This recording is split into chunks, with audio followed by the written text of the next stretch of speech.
안녕하세요. 오늘은 국제결혼 진행만 20년 가까이 한 저희 아내에게 혼난 이야기를 해볼게요. 진행 후기입니다. 신랑분이 이런 케이스도 국제결혼 준비하시려는 분들에게 좋은 예가 될 수도 있기에 이번 일정에서 이러한 일들을 널리 알려보는 건 어떠냐고 하셔서 상세하게 좀 말씀드려 보려고 합니다. 어느 분야에서 한 가지 일을 10년 이상을 하고 있다라고 하면 우리는 그들을 전문가 혹은 베테랑이라고 이야기를 합니다. 제 아내는 이 일을 대략 20년 가까이 했고 저 역시 13년을 이어가고 있습니다. 그렇다고 제가 전문가라는 말은 아니고 제 아내의 20년 경력에 이번엔 제가 두 손을 들었다는 말을 하려고 합니다. 상담 전화를 받고 설레이는 마음으로 회원 가입을 하고 신부를 찾기 시작한 신랑이 있습니다. 이 신랑의 첫 번째 조건은 신부의 키가 160 이상이었습니다. 평상시에는 키가 큰 신부들 많았는데 찾으려고 하니까 또 쉽게 나타나지 않더라고요. 그러다가 한 신부의 사진을 보내드렸고 화상통화를 했습니다. 화상통화 후 카톡으로 연결했고 서로 알아가는 시간을 갖게 되었습니다. 그리고 연락을 하던 도중에 신랑님이 한번 베트남에 가서 만나보고 싶다고 말씀을 하셔서 일정을 잡았습니다. 카톡으로 서로를 알아가며 연락하는 도중 신부가 집에서 하는 전통결혼을 하지 않겠다고 이야기를 하는 바람에 신랑과 상의를 하게 되었습니다. 저희는 특별한 사유가 있지 않는 이상 집에서 하는 전통결혼을 하지 않으면 다른 이유가 있다라고 생각을 하기에 왜 하지 않겠냐고 몇 번을 물었고 또 몇 번의 설득에도 불구하고 끝까지 전통혼례를 하지 않겠다고 해서 결국 우리는 더 이상 진행을 하지 않겠다고 하고 정리를 했습니다. 자, 국제결혼에 대해서 조금이라도 관심이 있는 분들은 아시겠지만 집에서 친인척들과 동네 어르신들 그리고 친구들을 초대해서 하는 전통혼례를 하지 않겠다는 건 크게 두 가지로 생각할 수가 있습니다. 첫 번째는 이미 전통 결혼을 한번 했었기 때문에 다시 사람들에게 결혼한다고 말을 할 수 없기 때문이고 또 하나는 가정 형편이 너무 안 좋아서 결혼 진행을 감당할 수 없을 때를 제외하고는 전통 결혼을 안 할 이유가 없습니다. 그래서 그만 연락하기로 하고 다른 신부를 소개하기로 하였습니다. 근데 또 막상 찾자고 하니까 나타나지가 않았고 베트남 출국 일정은 다가오고 있는데 쉽게 매칭이 되질 않았습니다. 그러던 중 한 명과 화상통화를 하였는데 한국말도 너무 잘하고 말도 똑부러지게 잘하고 게다가 예쁘기까지 했습니다. 한국말을 도대체 어디서 배운 거냐고 물었더니 유튜브 보면서 한국 문화에 관심이 많고 한국을 너무나 좋아하기 때문에 열심히 공부했다고 하더라고요. 토픽 시험을 보진 않았지만 아마 4급 정도 실력은 될 거라고 했습니다.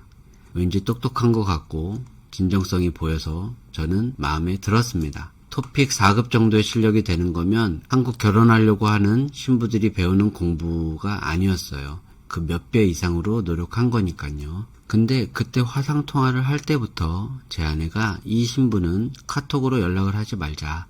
신랑이 베트남에 오면 그때 같이 만나서 이야기를 해보자 라고 하였기에 베트남에 올 때까지 신랑분과 카톡으로 연락을 하지 않기로 했습니다. 연락을 하면 분명히 신랑과 신부 사이에 좋지 않은 결과들이 있을 것이다. 차라리 우리와 함께 만난 다음에 이야기를 해보자. 그때 한번 파악을 해보자 라고 해서요. 아내의 말에 그 당시에는 그렇게 하자고 했습니다. 그러던 중에 또 한 명의 신부를 소개했고 화상통화를 했는데 그렇게 쏙 마음에 들진 않았지만 착한 것 같다는 생각에 연락을 해보겠다고 하셔서 카톡으로 이 세 번째 화상통화를 했던 이 신부랑 연락을 하였습니다. 이때가 베트남 출국 5일 전이었어요. 출국을 해서 호치민 공항에서 신부와 첫 만남을 가지게 되었습니다. 그리고 첫 만남 후 신랑에게서 약간 어두운 표정을 제가 읽었기에 한번 물어봤습니다. 신부가 그렇게 마음에 들지는 않으시죠? 라고 하였더니 미안해서 그런데 어떻게 이야기해야 될지 모르겠습니다 라고 말씀을 하시더라고요. 근데 제 아내는 이 신부가 너무나 마음에 들었던 거예요. 착하고 순수하고 키도 크고 여러모로 괜찮고 무엇보다 예의가 바르다고 예뻐했습니다. 근데 저와 신랑분은 이미 이 신부는 하지 않는 방향으로 암묵적 합의를 한 상태였던 것 같습니다. 그리고 나서 저녁 6시에 그 카톡으로 연락은 하지 않았지만 한국말을 잘했던 그 신부를 만나기로 했었습니다. 그리고 6시쯤에 만났죠. 만나고 나서 보니 저도 그렇고 신랑분도 그렇고 이 신부가 너무 괜찮은 거예요. 말하는 것도 똑부러지고 웃는 모습도 순수해 보였고 한국말도 나름 잘해서 제 아내가 옆에 앉아 있지만 통역이 필요 없을 정도로 잘하는 거였습니다. 웃는 모습도 예쁘고 진짜 미인은 아니었지만 그래도 한 70-80%는 마음에 들어 했었습니다. 저 역시도 그랬고 신랑분도 그런 것 같았습니다. 그렇게 실제 만남이 끝난 다음에 제 아내가 신부를 탐탁치 않아 하는 느낌을 받았습니다. 신랑분도 똑같이 말씀하시더라고요. 그러던 중에 제가 신부에게 지금 신랑이 하는 말들을 어느 정도 알아듣느냐라고 물었더니 한 80% 정도는 알아듣는다고 했습니다. 자, 여기서 제가 잠깐 생각이 들었었는데 한국 사람이 상대방이 외국인이라는 생각으로 쉽게 풀어서 천천히 말하는 것도 아니고 그냥 편한 어투로 신부에게 이야기를 했는데 80%를 알아듣는다는 거는 제가 볼 때는 불가능합니다. 10%만 알아들어도 한국어를 굉장히 잘하는 걸 텐데 80%를 알아듣는다고 말을 하니까 그것도 1년간 인터넷으로 배운 한국어가 그렇게 많이 알아들을 수 있을까? 그렇게 잘할 수 있을까라고 생각 들던 차에 제 아내가 옆에서 80%? 라고 하면서 베트남어로 물어보더라고요. 신부는 네 라고 얘기를 했고 그럼 신랑이 지금까지 무슨 얘기를 했냐고 제 아내가 베트남어로 물어보니까 긴장해서 지금은 기억이 나질 않는다라고 말을 하더라고요. 제 아내가 다 알아듣지 못했는데 네네 하고 알아듣는 것처럼 하지 마라.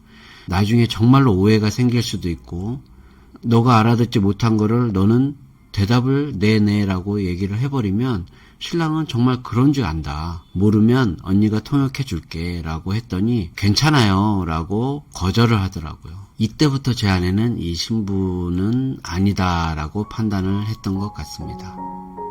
자, 너무 길죠? 다음 편에서 만나요.